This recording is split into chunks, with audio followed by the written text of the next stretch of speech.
Welcome to Prakash jewellers. ఇదే మా first video. ఈరోజు ఈ ఫస్ట్ వీడియోలో కాళ్ళకి బ్లాక్ థ్రెడ్ యాంక్లెట్స్ చూపిస్తాను. మోడల్స్ ఒక్కొక్క పీస్ రేట్. ఇది ఒక పీస్ 300 అండ్ ఇది వచ్చేసి ఇలా ఉంటుంది. మనం ఇది టైట్ కావాలంటే కూడా టైట్ చేసుకోవచ్చు. ఇక్కడ థ్రెడ్. సో ఇది ఒక్క మోడలే ఉంది. చిన్న పప్పీ బొమ్మ వస్తుంది అనమాట. ఇది వచ్చి ఒక పీస్ 300.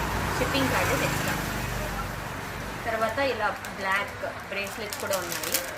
ఇది గర్ల్స్ కూడా వాడచ్చు అండ్ బాయ్స్ కూడా వాడచ్చు. బ్లాక్ బ్రేస్లెట్ అండ్ దీనికి ఇట్లా హుక్ కూడా వస్తుంది మనకి. ఇది వచ్చేసి మీరు కావాలనుకుంటే మేము వాట్సాప్ నెంబర్ కింద వీడియో కింద వాట్సాప్ నెంబర్ ఇస్తాం. దానికి మెసేజ్ చేసి వెయిట్ చెక్ చేసి ఎంత అని మీకు రిప్లై ఇస్తాం. తర్వాత ఇంకొక మోడల్ కూడా ఉంది. నేను ఇంకొక